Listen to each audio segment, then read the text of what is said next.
मृत्यु भोज सामाजिक अनिवार्यता या सामाजिक अभिशाप।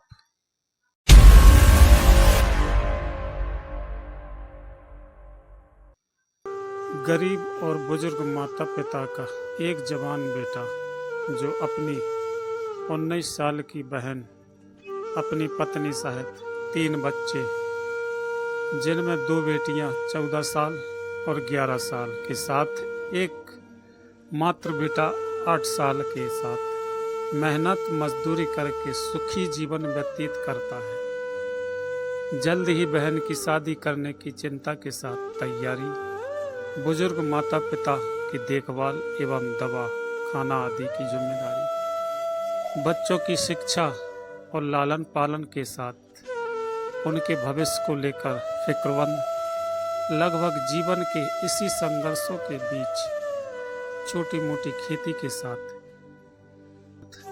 और मजदूरी से समय व्यतीत हो रहा था।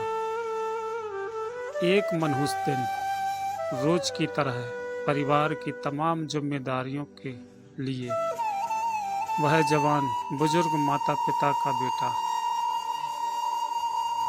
अपने काम की जिम्मेदारियों के बीच मोटरसाइकिल से यात्रा करता है और अचानक सामने से आते हुए वाहन के बचाव के चक्कर में रोड से शिल्प होकर गिर जाता है। नाक मुंह से खून निकलने के साथ सिर में अंदरूनी चोटों के कारण इलाज शुरू। यहीं से कुदरत की मार उस जवान बेटा और पूरे परिवार पर शुरू। इलाज में लाखों रुपए लग जाते हैं।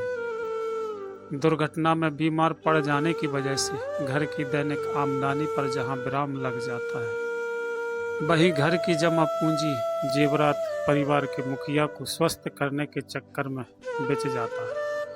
रही कसर में छोटी सी खेती पर भी कर्जा कर लिया जाता है। लंबे इलाज के दौरान अंततः परिवार का पालनहार को ईश्वर परिवार से छीन लेता है।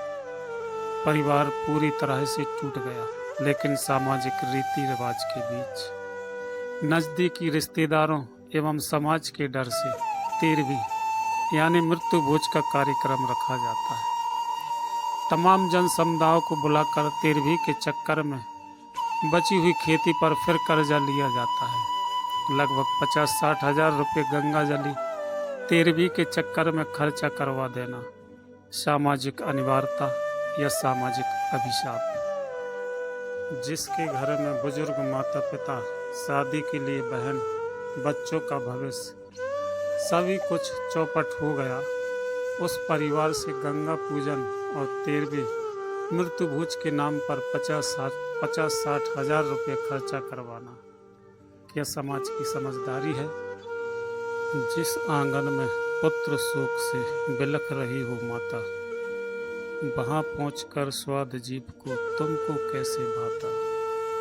पति के चिर वियोग में व्याकुल युवती विधवा रोती, बड़े चाव से पंगत खाते तुम्हें पीड़ा नहीं होती।